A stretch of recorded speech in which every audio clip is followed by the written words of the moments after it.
Hace un par de años me ocurren cosas que a veces yo le llamo paranormales. ¿A qué me refiero con paranormales? No están dentro del rango que estoy yo acostumbrado. Se me acerca un joven, no quiero mencionar ni de dónde ni cuándo, y me dice que si podría permitirle que no borrara todavía el tablero. Me quedo, pero si ya todo el mundo salió. Me confiesa de que él no sabe leer. Pero ¿cómo es posible? Mira los niveles que estás por acá y todavía tú no sabes. Le tomaba más tiempo porque él dibujaba la letra como que estuviera dibujando una montañita, un sol. Él no sabía más o menos ni qué decía allí, pero copiaba como un láser todo lo que estaba allí. Esto me dejó la reflexión de que qué tanto una persona pasa de manera invisibilizada por nuestros registros educativos, ¿ya? Deja ese margen de que qué va a ser de él en un futuro si no tiene las herramientas básicas para comprender las cosas. Me llevó a pensar y acordarme de otra anécdota en Francia, estamos hablando del siglo XVI, para estas catedrales como que se hacían en Notre Dame, una de ellas se estaba hundiendo y la labor de un buzo era de manera escondida sacar tierra debajo de las partes estas donde se estaba hundiendo, sacar agua, meter cemento y él solito con este pobre buzo sacando y metiendo agua, tratar de edificar algún tipo de columnas para evitar que se hunda la catedral. Este pobre héroe anónimo, el buzo, murió de manera anónima. Nunca surgió ni se movió de esa profesión de buzo, cual era también su papá. O sea, ¿qué quiero decir con esto? No hay una movilidad social en ese momento. Usted nacía buzo, su abuelo iba a ser buzo, su tío iba a ser buzo, todo iba a ser buzo.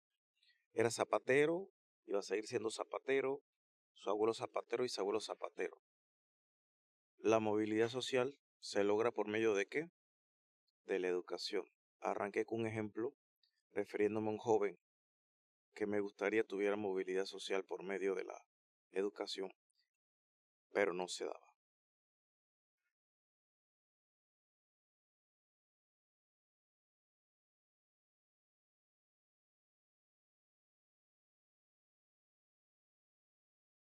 Muy bien.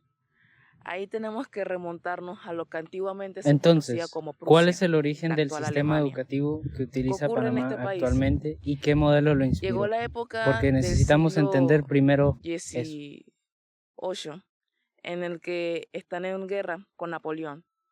Ahí Napoleón les gana y les llega la necesidad en que el pueblo estaba como en un vacío, de que no sabían qué sigue ahora. Ya Napoleón les había ganado, estaban con las consecuencias de la guerra.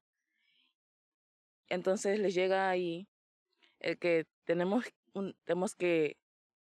fuerza, necesitamos ayuda de nuestro pueblo, necesitamos que hagan que hagan lo que les digamos sin necesidad de que hagan preguntas. Ahí les viene un filósofo, el filósofo se llama Johann. Él les da como la idea, bueno, ya finiquitada porque ya la venían pensando desde hace mucho tiempo, de que necesitaban unificar el pensamiento, crear ese sentimiento de pertenencia o de patria en Alemania. Entonces, ¿qué sucede? Después de eso, establecen un sistema educativo, el que sentó las bases para el moderno, utilizado ahora mundialmente, que era educación primaria. Tiene un nombre alemán que no voy a decir porque se me dificulta mucho y no quiero ahí incomodar a ningún alemán que puede que nos vea por ahí, pero que era de 8 años y era totalmente obligatorio y gratuito, que se centraba más que todo en religión, matemáticas, escritura y dicción. Después ahí viene el preparatorio, el de preparatoria y universitario, que era entre comillas, a elección, dependía de a qué se iban a dedicar. Y entonces después vino también el de cómo capacitar a los que les iban a enseñar a ellos, literalmente a los profesores. ¿Qué sucede con esto? La llegada de este sistema se asentó más en la década, en los 1810. Ahí se asentó mucho más con von Humboldt, porque ahí introdujo lo que era el pensamiento neoclásico y un poquito más crítico. Llega después lo que se conocen como los Rockefeller en su inicio, desde Estados Unidos, y ven este sistema. Y ellos ahí piensan en que, wow, yo debo llevarme esto y implementarlo en Estados Unidos, porque vieron en él la oportunidad de crear los trabajadores que iban a estar dentro de sus fábricas. Los Rockefeller se los llevan a Estados Unidos y ahí crean un consejo que todo el mundo, por su nombre, pensaban que era parte del gobierno, pero si se ponían a ver las personas que formaban parte de tal gobierno, de tal consejo, no nadie de ahí era del gobierno, o lo que estipulaban ahí no estaba regulado por ese gobierno, sino hasta mucho tiempo después. Pero ahora vamos a hablar un poquito más de cómo llegó más a la parte sur del continente, principalmente a los países de habla hispana, como Colombia y Chile, que estos fueron los primeros países que implementaron este sistema. En Colombia, eran más que todo el Partido Liberal que estaba empujando este tipo de sistema, ya que en la lucha que tenían entre el Partido Liberal y el Conservador, necesitaban una manera en la que el pueblo se tuviera la idea de la Gran Colombia, de la unificación de todo el continente, que era el sueño de Simón Bolívar. Entonces ellos decían que el sistema prusiano podía ser el mejor para lograr este objetivo. Lo tomaron como referencia básicamente. Y de verdad lo implementaron. Entonces, ¿qué sucede? La parte liberal de la Gran Colombia en ese momento incluía a Panamá. Panamá, al separarse de la Gran Colombia en 1903, se encontró en una encrucijada similar, en la que tenía tres problemas.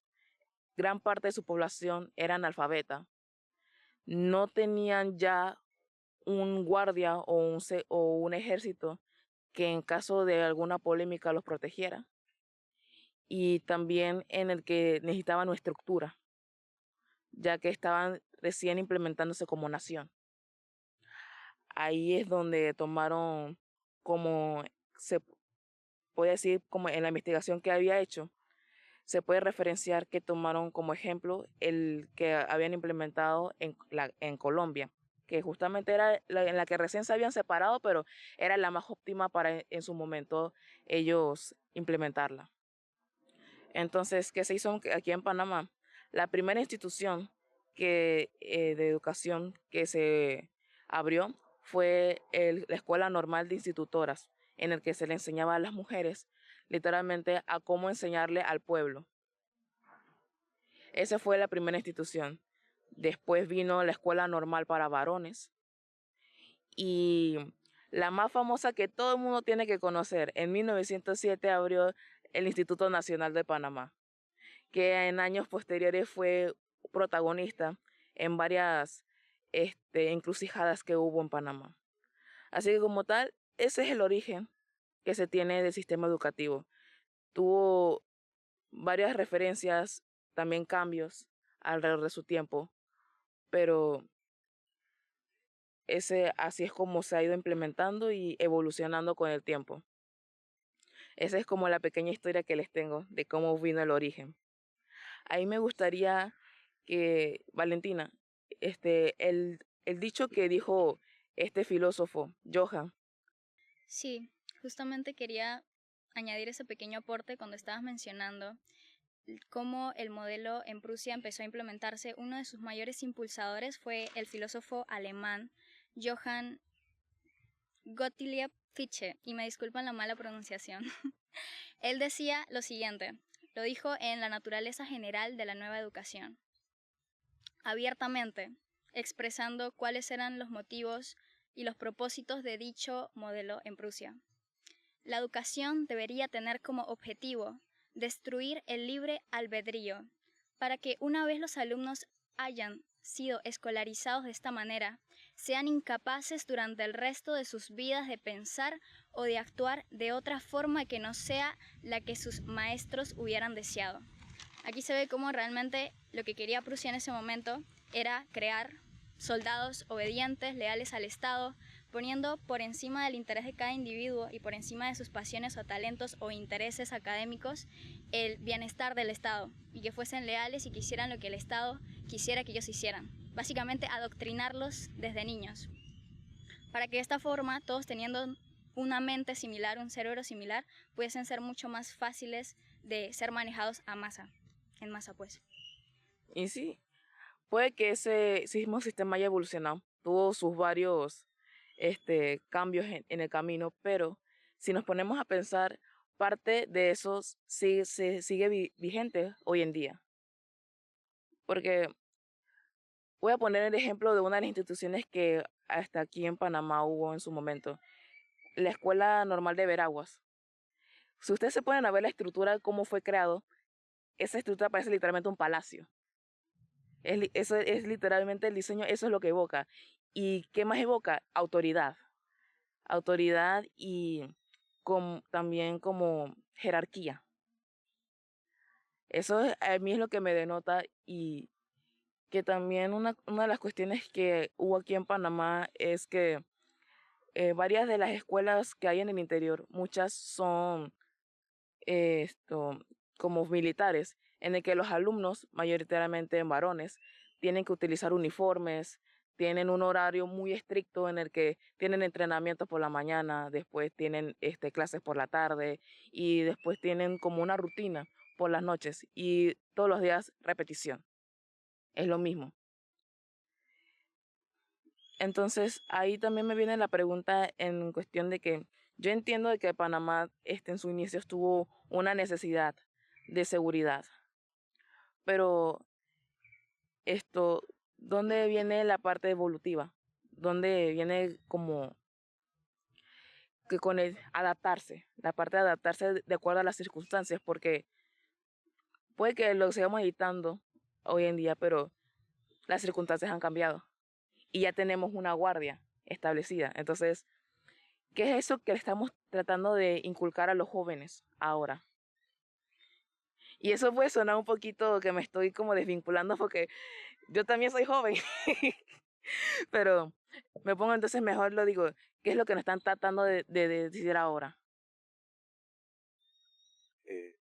Aterrizando un poquito la idea que menciona Valentina, referente a la parte ideológica de coartar el libre albedrío, eso me lleva a pensar en una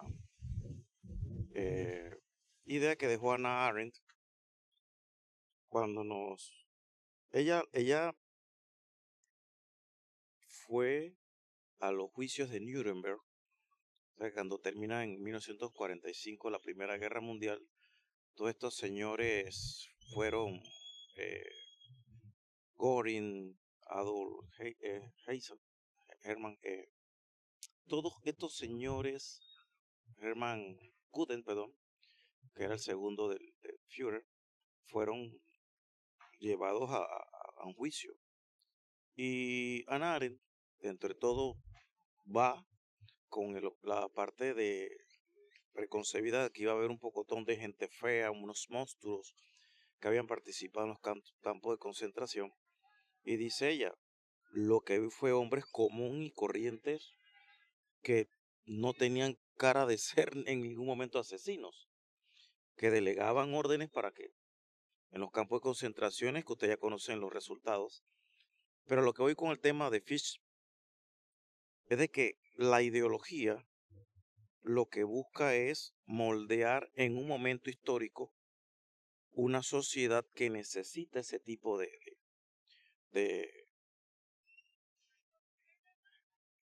de personas, que necesita ese tipo de personas, me atrevo a decir, adoctrinadas para ese objetivo, ese fin. Entonces también me pongo a pensar la parte de la evolución que menciona Prince. Me voy al modelo espartano.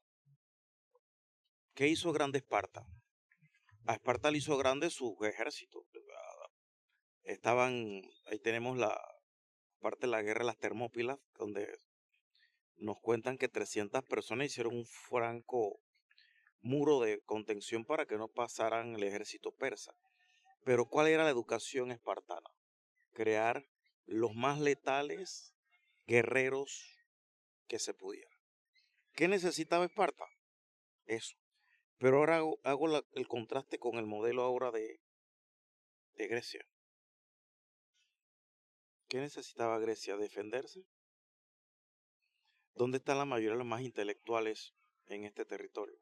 Si usted quería aprender a combatir, se me vaya a Esparta. Usted quiere tener buen discernimiento intelectual, váyase a Grecia. Entonces, el modelo de educación, de Grecia era muy, muy diferente a Esparta. ¿Qué quiero decir con esto? Que el modelo educativo, como mencioné ya la parte de evolución, debería responder a lo que la sociedad en ese momento necesita. No sé el caso Panamá, que creo que lo vamos a ver más adelante, que realmente está necesitando Panamá como evolución educativa. Porque ahí ya depende mucho, es que si hablamos de otros países, las circunstancias son muy diferentes. Cada país tiene, todo el mundo tiene sus problemas. Pero aquí queremos hablar como de los que tenemos experiencia propia. Vamos a hablar desde nuestra experiencia propia y lo que hemos llegado a ver, observar y en ese momento también discernir. Bueno, pasando con la siguiente pregunta. Si el sistema educativo está fallando cada vez más en esta generación o en estos tiempos, ¿a quién culpamos realmente? ¿O quién tiene la responsabilidad principal en este problema? ¿A los estudiantes, los docentes o el sistema en general que ya se quedó atrás? Ok. Yo tengo una idea, pero quiero darle como oportunidades que profesor Valentina, ¿quieren ir primero? Yo siento que todos en parte tenemos un poco la responsabilidad de lo que está sucediendo con el sistema actual en Panamá. El sistema está ya bastante roto desde hace bastante tiempo, por lo que si quisiéramos mejorar algo, tendríamos que trabajar y todos ponernos en conjunto para intentar mejorarlo de cierta forma. Tanto los padres de familia, como los estudiantes, como los profesores, como las personas que están en el poder, tienen que querer mejorarlo de cierta forma. Responsabilidad como tal, creo que tal vez podríamos pensar que son aquellos los que están en el poder los que la tienen. Sin embargo, los que están en el poder no van a hacer nada si nosotros como estudiantes, primeramente, que estamos teniendo el contacto de primera mano con los fallos del sistema educativo, no hacemos nada. Es que ahí viene la parte de la comodidad, que a veces eso es lo que nos termina dañando más. Porque vamos a hablar de como un ejemplo que a mí me ocurrió. Yo tengo amigos que han venido de escuelas públicas. Y entonces, cuando ellos están como en su último año o entran de una vez a la universidad, se ponen a ver el material que están dando y se ponen como que, se supone que yo tenía que haber dado esto en la escuela. Y entonces yo me quedo como que sí, eso yo lo di. Ahí es cuando me doy como la diferencia entre lo que supuestamente deberían todas las escuelas tener como básico, darlo, pero hay una diferencia entre las que sí lo dan y las que no. Que supuestamente las que deberían tenerlo ya, no lo hacen, que están como demasiado cómodos o no hay ese interés de que se les esté dando. Sí, es que ese es el otro problema, que la raíz también está en que los estudiantes en estos momentos se sienten muy cómodos con que el sistema educativo esté dañado, porque no se les exige tanto. Si realmente hubiese un cambio, de cierta forma los estudiantes también tendrían que dar esa milla extra para adaptarse y para acomodarse a la nueva forma de enseñar. De igual forma, los profesores también tendrían que hacer un cambio, tendrían que dar esa milla extra. Y las personas en el poder igualmente. Todos tendrían que acomodarse a buscar ese cambio. Bueno, a la hora de responsabilidades me remito por mis años de experiencia y no con esto quiero que me vayan a quemar en la hoguera con lo que voy a decir. Tengo 25 años de ser profesor y puedo hablar con propiedad más de ciertas cositas. Creo que en esta cosa que de responsabilidad, ¿a quién le tiramos no la culpa, sino de ver qué porcentaje tenemos de responsabilidad y que uno hace con la responsabilidad? La palabra responsabilidad es responder. Usted tiene que responder a esto. La comunidad educativa tiene 3 pilares fundamentales. El primero, me atrevo a decir, es el muchacho. El objetivo de la educación en todo momento debe ser el sujeto y objeto de la educación es el estudiante, el alumno. Segundamente viene la parte de la estructura educativa, directores, escuela, profesores, etcétera.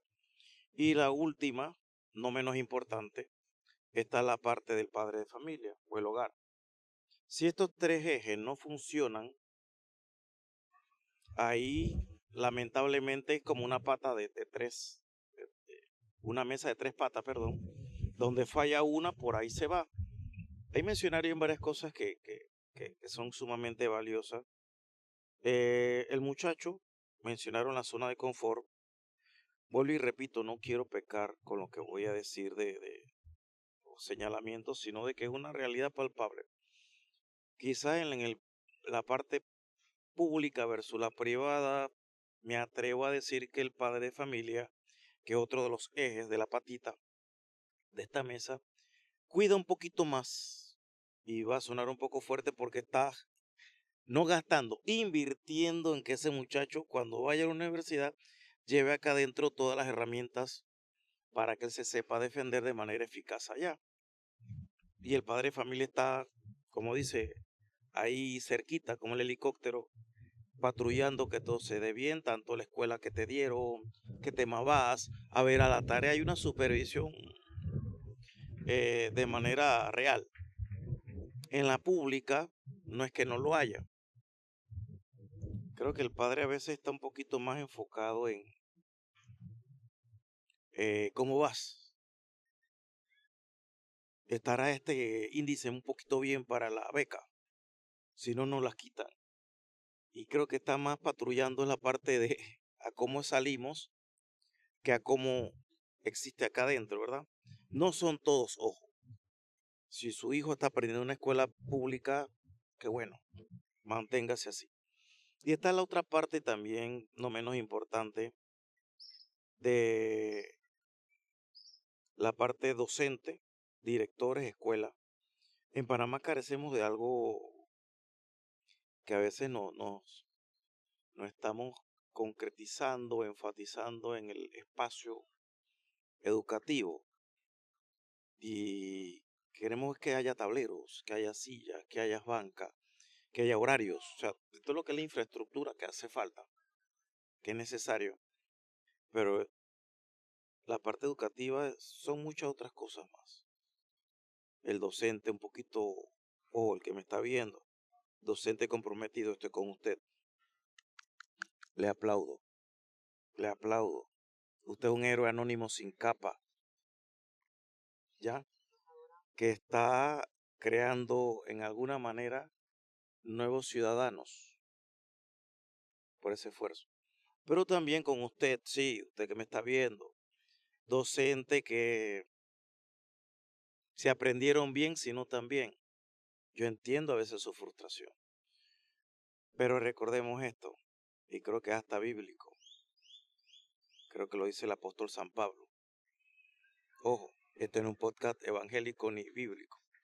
es filosófico, pero dentro de todo incorporamos una gama de conocimientos que son muy válidos. Dice el apóstol San Pablo, si yo no tengo amor, nada soy. Si no metemos un poquito de amor en la parte que vamos nosotros a enseñar con esa mística, no vamos a transformar nada. Y otra cosa ya para finalizar, si usted está frustrado como docente, si usted está ahí como un organismo más o una banca más, yo le voy a recomendar dedíquese a otra cosa. Está bíblico también. Si usted no tiene amor en lo que hace, por favor dedíquese a abrir zanjas. Con esto que digo, no es que ya yo perdí el foco de la educación, puede retomarlo. Con más mística, sé que muchas veces sentimos de que damos y no recibimos, o la satisfacción a veces queda media, pero está también uno reinventarse en muchas cosas. Creo que por ahí va la cosa. Yo quisiera agregar algo, que es que sí, estoy completamente de acuerdo que ahí tiene que trabajar junto el sistema, el estudiante y el padre de familia. Pero quiero resaltar como la importancia que tiene cada uno. Quiero iniciar con el padre de familia. Aquí el padre de familia tiene que entender que su hijo, usted es una gran parte fundamental de la manera en la que verá si la educación es importante o no. Porque de nada sirve de que yo voy a la escuela, yo me mato estudiando para es que yo tengo 2 exámenes para mañana y no entiendo nada.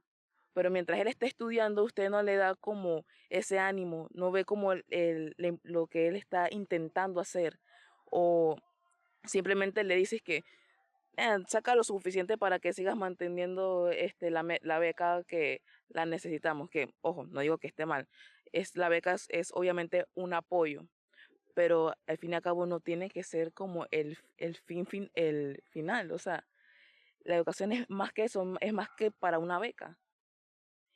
Y ahí también viene la parte de que interésese en lo que su hijo está haciendo. Como que la educación también podemos complementarla con otras cosas. Puede ser un arte, puede ser o algo literario, puede ser también ahí simplemente deportivo.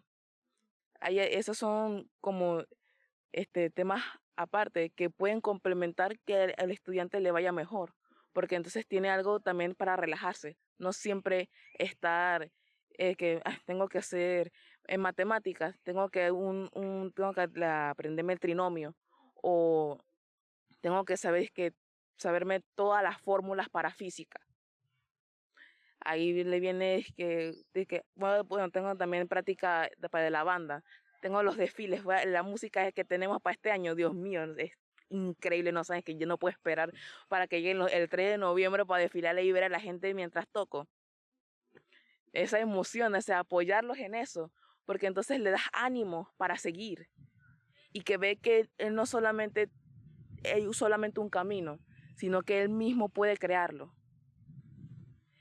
Entonces, esa es como la parte fundamental que yo le veo al padre de familia. Entonces, ahí también lo voy a conectar ahora con los profesores. El padre de familia no puede estar hostigando al profesor.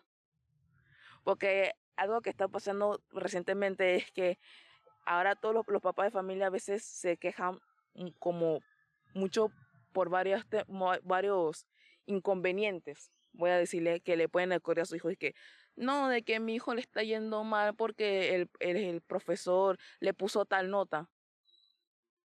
Usted me va a disculpar. Pero si su hijo se ganó tal nota, usted tiene que ver ahí primero por qué. Si fue porque no estudió lo suficiente, no entendió el tema, o si fue de que cualquier otro tema, no que su primer reacción va a ser que fue culpa del profesor. Porque ahí usted le va a estar ganando un mala reputación y va a empeorar el problema en vez de encontrarle una solución. Entonces ahí también viene la importancia del profesor, que creo que en los últimos años se le ha quitado demasiado el estigma y la importancia que puede tener un profesor en la vida de un estudiante. Voy a ponerme a mí por ejemplo. Yo cuando era chiquita, no era tan unida con mis compañeros de clase, pero sí lo era con ciertos profesores, que ellos, aunque no era que todo el día estaban encima mío, pero se daban cuenta de ciertos detalles. Yo tuve un profesor de religión que él me dio casi toda la vida la materia. Y él siempre como que, no solamente conmigo, con otros estudiantes, pero como que estaba pendiente que estás bien, te veo que siempre estás, es que como apartada, quieres hablar, algo así. Y algo que yo hasta el son de hoy se lo agradezco, que me doy cuenta de que él de verdad tiene la vocación para ser profesor. Es que en mi último año, yo estoy caminando por el pasillo y me dices que eh, ¿estás bien? ¿Qué estás buscando? Porque en ese momento estaba buscando a una profesora. Es que no, sí, estoy buscando a tal profesora. Bueno, me alegra cómo te ves ahora. Te ves diferente. Yo le pregunto, ¿diferente cómo? Y él me dice que sonríes mucho más. Yo me quedo en ese momento pasmada porque no me había dado cuenta de que la diferencia de en cómo era en su momento en primaria y cómo cambié hasta ese último año y que él se haya dado cuenta y me lo haya dicho, me dice mucho. Entonces eso es algo como que tienen que darse cuenta de que es un gran cambio. Porque yo me gradué, voy a cumplir 2 años de que me gradué y que pasó ese momento. Y lo tengo aún tan fresco en mi memoria. Yo me acuerdo día, fecha y momento. Entonces es algo muy importante. Ahí también viene entonces la parte del estudiante. El estudiante tiene que estar dispuesto a aprender lo que se le inculca. Porque de nada sirve de que tu padre puede que te esté apoyando en lo que puede. El profesor tenga las mejores tácticas pedagógicas para enseñarte, ya sea español, ya sea matemáticas, ya sea física. Si tú no estás dispuesto a prestar atención e inculcarlas. Y eso es lo que ha ocurrido también mucho, en el que me han tocado también ver personas en las que tienen como las mejores oportunidades pero no las aprovechan. O que simplemente ven que ¿para qué me va a servir esto? Y ahí es como en la parte en la que tengo que resaltar ambas partes, de que no es la responsabilidad solamente de uno, sino es una responsabilidad compartida, que tiene que estar alineada una con la otra, para que el resultado, que en este caso sea que el estudiante salga con la mejor educación que se pueda, termine con lo que se espera. Y eso me hace acordar a una iniciativa que se tuvo hace varios años, que se dieron esas laptops que Meduca, que literalmente supuestamente se le entregó una a todos los estudiantes de las escuelas públicas. Y yo me pongo a pensar ahora un poquito. ¿Qué pasa si ese estudiante en su casa no tiene electricidad? ¿Cómo va a tener wifi? ¿Cómo va a tener para cargarla? Y vaya que tal vez que no, puede que no lo utilice siempre en su casa. Vamos a decir que lo utilice solamente en la escuela. No todas las escuelas tienen electricidad, no todas las escuelas tienen para Wi-Fi, no todas las escuelas tienen señal, el alcance. Entonces, está como que leíste la laptop, sí, pero entonces lo del resto para que pueda utilizarla, ¿dónde está? Ahí, yo ando ahora en esta parte leyendo mucho porque tengo un trabajo de maestría enfocado a la desigualdad desde varios autores como Thomas Piketty, Michael Sandel. Piketty es premio Nobel de Economía y Sandel es profesor de filosofía política. Y ambos tocan una manera interesante de la desigualdad, como la manera de que estos fenómenos han mercantilizado los servicios básicos de la población y en eso está insertada la educación. Ahora lo que es salud, seguridad, vivienda y ahí metido, como dije, está la educación. Entonces, como mencioné al inicio del podcast, si no hay movilidad social, usted va a vivir en ese rango de pobreza y desigualdad del cual usted mismo se ha predestinado. Es que usted que, bueno, yo soy zapatero. ¿Y mis hijos qué van a hacer? Zapatero. ¿Y mis nietos qué van a hacer? Zapatero. O sea, se mantiene esa parte. En Panamá no vamos a llamarnos engaño. La estructura está diseñada para tener buenos empleados. Para tener personas que vayan al día de mañana a ponchar, vaya al banco, cumpla su horario, vaya a hacer su casa y regrese y venga mañana. Aquí están sus vacaciones, aquí está su décimo. La parte de emprendimiento creo que ahora el Meduca está insertando de manera poco a poco la parte de emprendimiento y creo que me atrevo a decir que bravo por eso, pero no hace falta rescatar varios elementos para romper con esa estabilidad y fomentar más la movilidad social. Sí, más adelante creo que sería bueno en la conversación evaluar cuáles son las acciones concretas que podrían realizarse para mejorar el sistema. Y mencionar un par de las iniciativas que ahora han habido varias que en los últimos 2 años puedo mencionar que se han implementado, pero necesitan su tiempo para terminar de sentarse, pero que posiblemente hay un rayo de luz. Otra de las fallas que veo bastante fuertes son la baja calidad de educación.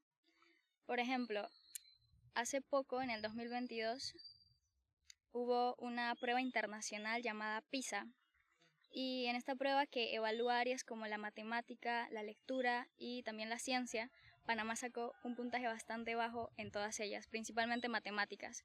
Y eso también lo puedo evaluar yo desde lo que observo a mis compañeros que fracasan materias como matemáticas, y la mayoría de mis compañeros les va muy mal en matemáticas. Y realmente es preocupante porque siento que en parte sí es un poco culpa del estudiante, que tal vez no tiene la suficiente voluntad de ponerse a practicar y de ponerse a estudiar. Pero creo que también está en cómo se enseñan las matemáticas hasta cierta forma. Muchas veces se nos enseña de manera mecanizada, siguiendo el paso a paso de un proceso y no realmente utilizando nuestro razonamiento lógico matemático para que nos pongan un problema completamente nuevo y sepamos cómo resolverlo. O que se nos ocurra como varios caminos en los que podemos resolver el mismo problema. Porque eso pasa con la matemática. No siempre hay solamente una forma, hay varias.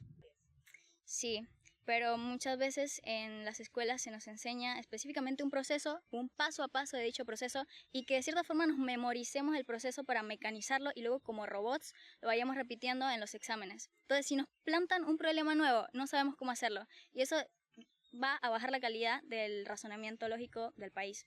Exacto. Y ahí también me viene la parte de, ya para terminar, que el sistema pareciera que es muy tradicional y repetitivo.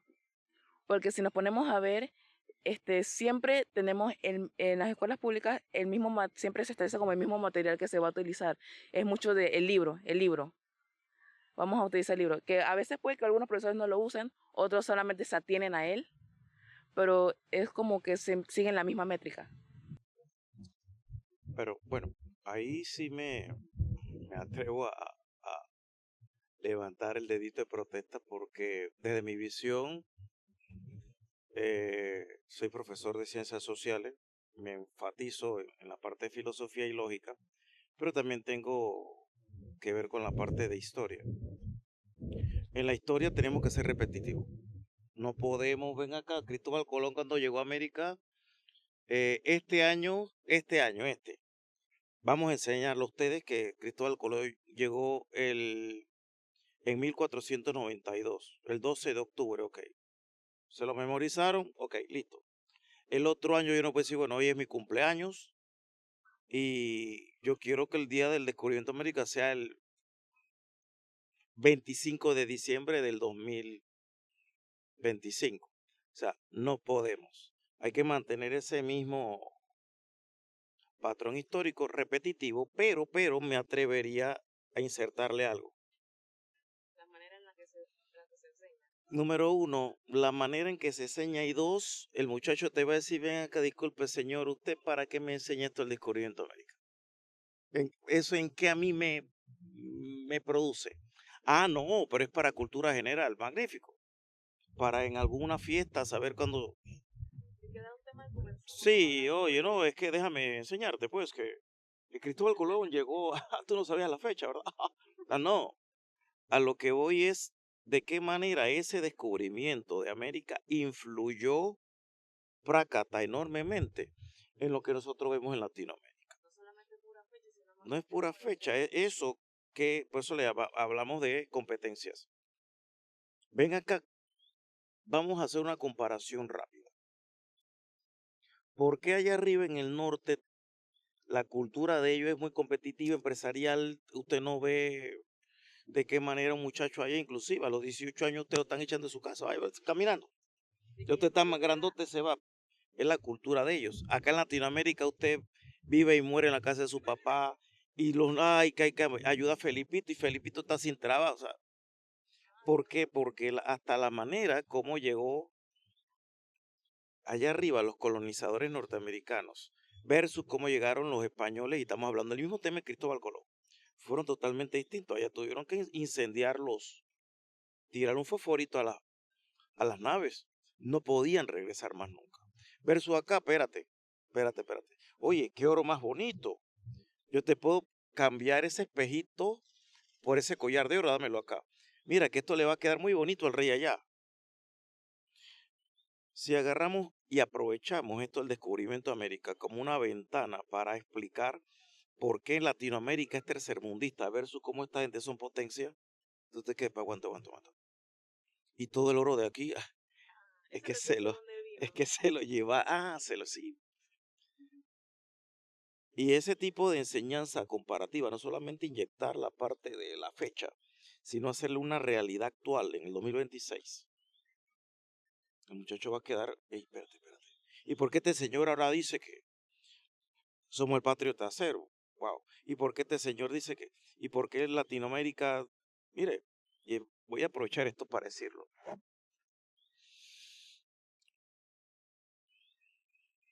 ¿Qué porcentaje de territorio tiene el norte?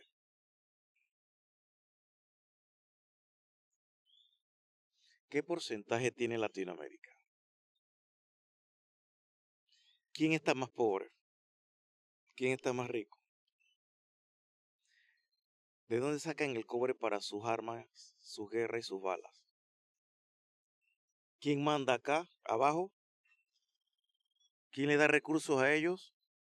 Entonces ese tipo de dinámica al muchacho mostrarle de manera a veces un poquito abra la mente. Esta es la realidad nuestra tercermundista. Así a rajatabla, a veces ponerle un poquito de maquillaje, pero es lo que hay. Es necesario. Que hay que repetir la historia. El que no está, ¿cómo es? Dice el dicho, el que no está condenado a repetirla y hasta a veces hasta triplicada. Pero vamos a dar la historia un matino repetitivo, sino de integración de la realidad nuestra actual. Para que tú veas que él va a agarrar la historia y he hecho el ejercicio. Yo enseño historia de una manera un poquito distinta y el muchacho le llama la atención. Pero si usted va porque estoy frustrado, a ver, Jaimito, abra el cuaderno. Siga aquí, subraye. Ajá, ya subrayó, continuamos, lea. Entonces él va a encontrar la historia como una manera tan repetitiva y aburrida de que lo que está pasando acá afuera no está conectado con lo de aquí. ¿Sí? Y es valioso. Y yo invito a los colegas que sé que lo logran o lo hacen, a buscarle el sentido un poquito práctico a esto. No estamos criticando a nadie ni golpeando. Estamos tratando de conversar de manera eficaz, de manera de buscar un poquito de cambios, que yo sé que usted lo está haciendo, pero a veces es necesario seguir adelante. Ok, ahora planteando las soluciones y otras problemáticas que podrían llegar a surgir.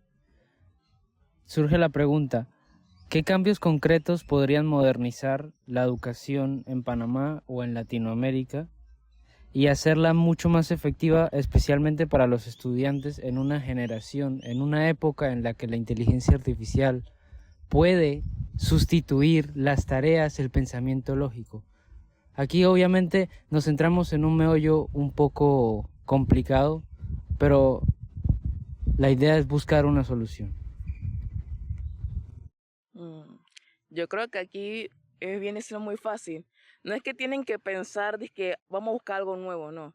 Ya hay países que han encontrado métodos nuevos, los han implementado y los resultados que han tenido han sido espectaculares. Voy a poner aquí un ejemplo que también de por allá arriba, Finlandia. Finlandia literalmente ahorita mismo es uno de los países con mejores calidad de vida y sistema educativo. Ya se le ha colocado ese nombre que ha tenido uno de los mejores sistemas educativos actualmente, en el que puedo decir algunos ejemplos, por lo menos que han reducido las horas en las que tienen de escuela. Las materias que se les enseñan han cambiado totalmente, cómo las enseñan, cómo las hacen. Literalmente quitaron lo que son las tareas. También ahí implementaron el hacer ejemplos prácticos. Enseñan literalmente haciendo, no solamente leyéndolo. Ahí tú aprendes haciendo. Y me parece que es como algo que literalmente una de las mejores formas de enseñar, porque tú te dice más o menos cómo puedes hacer algo, tú mismo lo aplicas y puedes pensar maneras de mejorarlo. Es como algo, una de las mejores técnicas que yo he visto. Otro ejemplo que ahí tiene que ver con uno de los países que en su momento también tomaron como referencia a este sistema de Prusia, Chile. Chile también es uno de los países aquí en Latinoamérica que ha mejorado mucho su sistema educativo en los últimos años y que sus escuelas y universidades se encuentran en los primeros rankings. Y también en la prueba PISA, que mejoró Valentina, tuvo uno de los mejores puntajes. Entonces yo digo es que si ya hay países que han encontrado métodos que funcionan, porque tú no ves qué hicieron, tomas nota y lo implementas. Sí, realmente no sería inventar nada nuevo, simplemente tomar como modelo a seguir países y especialmente podemos tomar los modelos latinoamericanos para implementarlos acá. Y volviendo nuevamente a la infraestructura, otra vez quiero enfatizar en eso porque considerando lo que nos decía Sebastián, está llegando la inteligencia artificial. Entonces, yo creo que es necesario que se agregue en el currículo un mayor énfasis en la parte de saber utilizar estas herramientas. Pero si no hay computadoras, entonces ¿cómo se van a dar las clases? Por lo tanto, es importante que el gobierno empiece a poner un poco más de foco en esa parte de la infraestructura y también en la actualización de los currículos. Las materias que se dan ahorita mismo están muy bien, pero siento que se pueden llevar un poco más hacia el lado práctico también, como tú mencionabas, que es importante la parte empírica para sumergir más al estudiante en comprender realmente los conceptos, porque muchas veces se retiene la información, pero no se comprende, como el ejemplo que mencionaba el profesor. La historia realmente se puede llegar a enseñar de una forma mucho más inmersiva para que el estudiante la agarre como una herramienta para entender el presente y el porqué de las cosas y de esa forma expanda más su criterio propio y su razonamiento con respecto a la historia de la humanidad.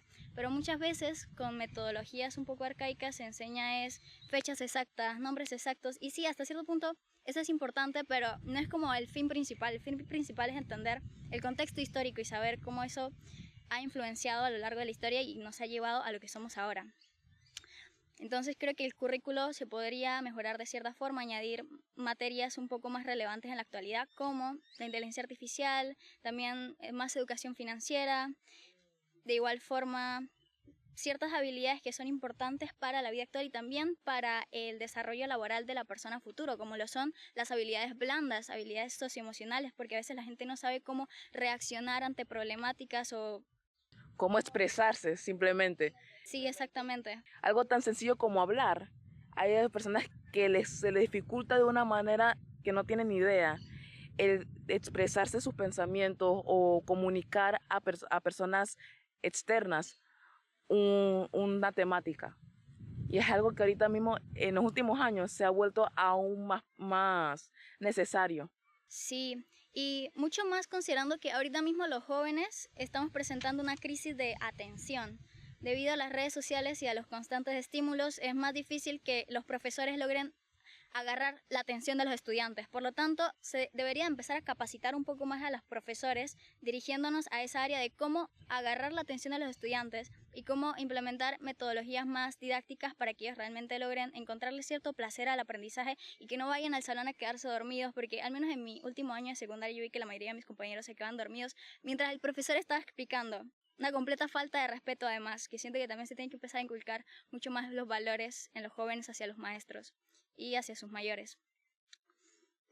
Y bueno, respecto a lo del currículo, siento que sí debería implementarse ciertas reformas en el currículo y de igual forma no solamente basta con que el sistema mejore, sino que también los estudiantes tengan como ese... Voluntad, disponibilidad. Sí, como que tengan ese golpe de realidad de que realmente si ellos no ponen de su parte también no van a llegar a ningún lado y como país vamos a ir en declive. Y cuando se enfrenta es que ay, salí del mundo de la escuela, viene es que lo que decían ir a la universidad, decían irse para un técnico o una vez empezar a trabajar, se van a dar con el golpe de que he estado haciendo todo este tiempo, es que, o los que van directamente a trabajar, dice que la de la planilla, ¿cómo es eso de que tengo que marcar dizque, mi salario? ¿Cómo que tengo que ir al registro público porque tengo que sacarme el permiso para trabajar, digamos, en la industria del restaurante? ¿Cómo es eso que necesito ciertos permisos para, digamos, en emprendimiento?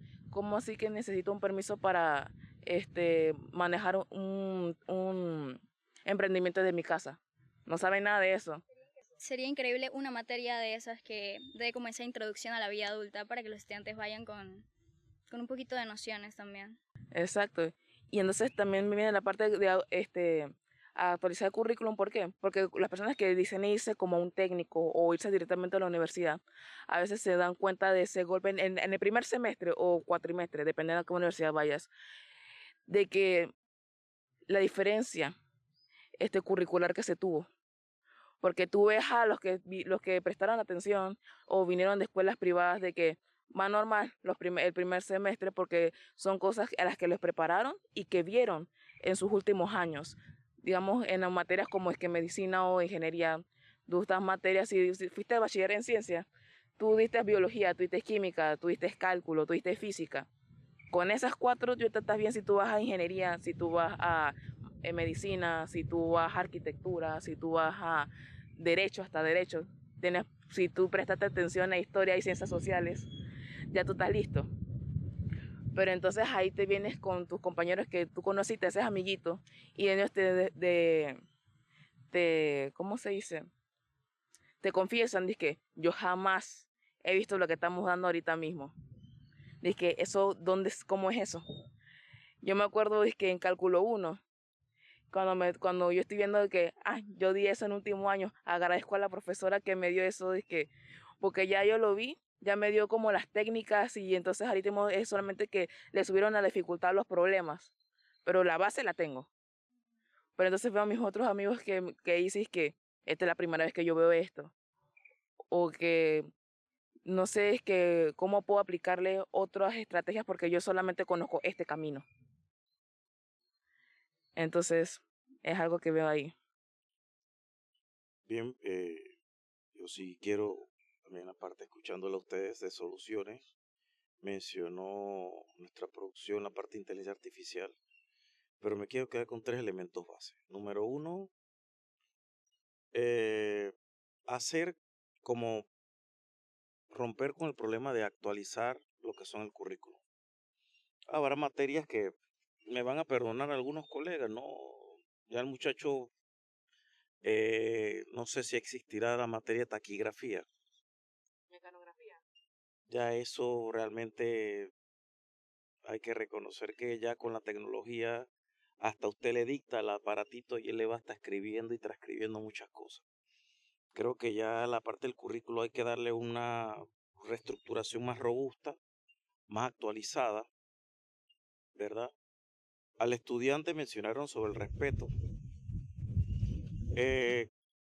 Me parece a mí que una de las cosas primordiales al muchacho insertarle dentro de lo que es la educación son los valores. La parte de que el muchacho no se sienta un Avenger porque tiene un título de ingeniero, licenciado, sino de que se sienta un ser humano ante el otro. Porque inclusive dentro de universidades, de escuelas, solamente le hablo a Valentina porque ella tiene las copias que dieron la clase pasada. Yo voy a hacerme amigo ahora de Prince porque ella tiene los libros que yo necesito. Y estamos en alguna manera utilizando al prójimo. Creo que la educación, como dice la palabra que viene del latín, educación viene de educere, o sea, sacar lo más bueno del ser humano. Debe ser enfocado más que nada, no llenarlo en sí de títulos, sino de que ese humano que haya pasado por la educación haya sido transformado, que haya sido sacado lo mejor de él. ¿Para qué? Para que sienta compromiso con la sociedad, sienta compromiso con el otro humano, con el prójimo que tienen enfrente. Y para finalizar, creo que también está de lado la parte del Estado, de tratar de hacer que cada vez el ciudadano esté comprometido con su autoformación, que sea didácticamente, de leer, elevar lo que es su cultura y a irse mejor de lo que como vino. Eso es todo. Entonces, ahora, ¿qué debería ser la educación? ¿Formar trabajadores, ciudadanos críticos o individuos capaces de desarrollarse libremente? Pues esta educación está cerrada a una cultura completamente individualista o a una que debería ser mucho más compañerista o unificada. Bueno, yo siento que el sistema educativo, como vemos, tomó como referencia el modelo de Prusia. Y este modelo sí tenía como objetivo formar trabajadores. Se enfocaba en la disciplina, en la puntualidad, en adherirse a las normas exactas sin cuestionarlas, sobre todo también. Sin embargo, en la actualidad, lamentablemente, hemos de cierta forma mantenido ese modelo sin muchos cambios y terminamos formando trabajadores que a lo mejor terminan un poco vacíos por dentro, sin esa pasión de seguir realmente lo que sus talentos les inspiran o lo que ellos verdaderamente han querido continuar en su formación académica. Pues a todos se les da el mismo currículo y todos tienen que adherirse a él, a pesar de que la persona tenga una pasión muy grande por la música. Si no tiene los recursos de poder estar en una academia musical, entonces le toca adherirse a estudiar matemáticas, ciencia, biología, que son materias muy bonitas, que tienen mucha belleza, pero que no están tan alineados con el tipo de inteligencia del individuo que tiene más afinidad por la música. Entonces creo que se corta mucho esas alas de los estudiantes de realmente expresar su creatividad y su innovación también, y terminan formándose trabajadores que entran al sistema pero sin ninguna aparente pasión por lo que hacen, solamente por entrar en el sistema, ganar dinero, hacer lo que todo el mundo hace y luego morir completamente vacíos. Yo creo que plenas y con la capacidad de decidir por sí mismas de acuerdo a lo que ellos deseen ser. Y también en ese momento de que puedan ser orgullosas de qué representan. Porque Panamá, puente del mundo, corazón del universo, es un país de varias etnias, varias culturas y muchas personas diferentes, de diferentes religiones también. Entonces aquí viene la parte en la que tanto los estudiantes, los padres y el mismo sistema tienen que enseñar la parte de respetar esas diferencias y vivir con ellas, y que el mismo estudiante y los padres, porque a mí me parece que esta parte sí viene con ellos dos, de que estar orgullosos de la cultura que representan y a la que pertenecen. Porque algo que puede ocurrir a veces es que tú puedes encontrarte en un ambiente en el que tú, por ser parte de cierta religión o de cierta etnia, te vean con cara de extraño. Y eso nadie debería pasar por eso. Nadie. Todos somos diferentes, todos tenemos ideales y culturas muy distintas.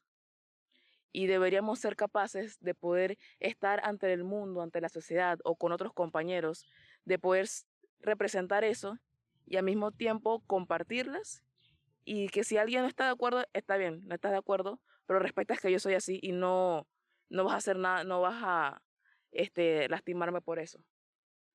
Tenés la seguridad. Porque hay veces que nos molestan por eso, hay veces en las que nos aíslan por esas mismas razones, o que se nos cierran las puertas por eso. Y me parece que ahí el sistema educativo tiene que en esa parte integrar mucho lo que es la solidaridad y el respeto por esos ámbitos.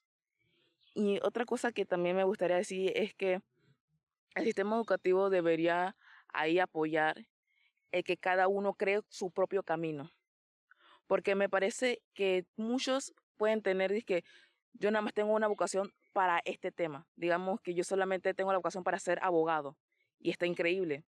Perfecto. Aquí lo que necesita son buenos abogados. Todo el mundo necesita un buen abogado. Pero también están otras personas que puede que quieran ser científicos, pero al mismo tiempo yo quiero tocar un instrumento. Increíble.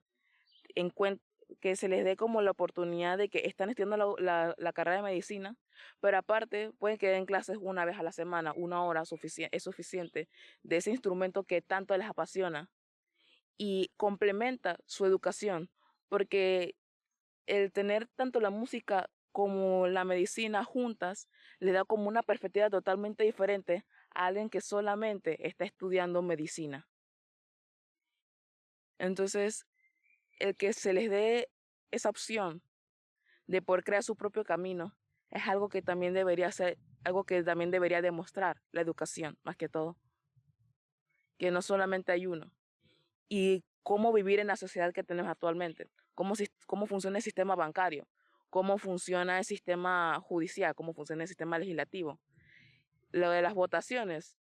Hay muchas personas que votan y puede que no conozcan, por ejemplo, cuando votan por ciertas reformas. Esa reforma básicamente, ¿qué te dice? Porque está envuelta en una cantidad de tecnicismos legales que no entendemos. Y al final tenemos que votando sí o no, y puede que ese sí o no nos termine perjudicando en vez de ayudarnos, que nosotros pensábamos que era la finalidad de esto. Bien, bueno, si me preguntan sobre posibilidades de cambio, lo voy a poner con una analogía. ¿Cómo usted se da cuenta si está realmente usted aprovechando su membresía al gimnasio? Si usted va al gimnasio, hace sus ejercicios, alza los pesos, cuida su nutrición, usted va a tener muy buena figura, va a tener muy buen pectoral, bíceps, etcétera, piernas, va a tener buen cardio. Y usted corriendo por ahí, como varias personas que hemos visto, va a ver que tiene un rendimiento óptimo, ¿verdad? Y usted ha invertido en un gimnasio y ve resultados óptimos aquí y ahora. ¿Cuántos millones se van en educación en este país, Panamá? ¿Cuántos millones se va en infraestructura? ¿Cuánto? Ahora yo te pregunto, ¿vemos los resultados de una real transformación del ser humano? Estoy hablando de Panamá. ¿Cuántas personas nosotros vemos endeudados? Hasta aquí. Hasta aquí. ¿Cuántas personas realmente terminan desde kinder hasta 12? ¿Qué porcentaje? ¿Qué porcentaje entra a la universidad y sale y se convierte en un profesional? Pero ese profesional que tenga dentro de su más adentro, ven acá, yo tengo que servirle a Panamá. Yo tengo que servirle a mis prójimos, a mis próximos. ¿Se está logrando? Tenemos ahora que lo mencionaron, me quedé por fuera en la parte de inteligencia artificial. Yo le voy a ser muy honesto, la gente, colegas míos odian la inteligencia artificial. Es una herramienta más. Si yo agarrar estas gafas y me las coloco y puedo ver de manera o leer objetivamente un buen libro, y qué chévere, qué bueno. Pero si yo agarro estas mismas gafas y me encuentro una riera, y a la pobre arriera yo le hago la vida de cuadro usando la de lupa para matarla y chicharrarla, yo estoy utilizando los lentes de una manera negativa. Lo mismo ocurre con la inteligencia artificial. Es una herramienta, usted cómo la usa es otra cosa. Pero hay un problema, que eso lo estaba viendo esta semana en un estudio. En lo poco que ha salido la inteligencia artificial, ha retardado el aprendizaje en un 78%. Nosotros creemos y hacemos, oh Dios, creemos ciegamente en la inteligencia artificial. Es una herramienta. Pero la gente ya le da hasta pereza. Si googlear le daba pereza, imagínate la inteligencia artificial. ¿Qué hace daño? Vamos a investigar, contrastar conocimientos, usar la herramienta de manera eficaz. Y retomo la parte de los buenos próximos. Yo creo que uno de los retos más fundamentales que tiene este país es dejar de formar empleados. Dejar de formar empleados para que vayan a endeudarse. Dejar de formar gente que vaya a aparentar. Oye, mira mi iPhone, ve qué lindo. ¿Tienes algún minuto? No, no tengo. Pero sí me gusta aparentar que tengo un iPhone. Creo que empatizar con el otro. Dejar de ostentar que soy mejor que el otro cuando realmente todos estamos en la misma vasija. Todos estamos en el mismo mundo, del cual la educación nos tiene que ayudar a ser solidarios. No cargar al otro, ojo, no cargarlo. Tener empatía de las necesidades que hay, de la justicia social, porque Panamá es un país muy rico, muy, muy rico. En comparación con otros que tenemos alrededor, Panamá estaría volando. Si en educación el panameño entendería que el que está al lado de nosotros somos los mismos que tenemos que ir a trabajar todos los días, pero ir a trabajar con un enfoque de hacer mejor nuestro país, con un esfuerzo de cada ladrillito formar una gran coraza entre nosotros para hacer un mejor país. Es ahí el poder que tenemos con la educación. Muchas gracias.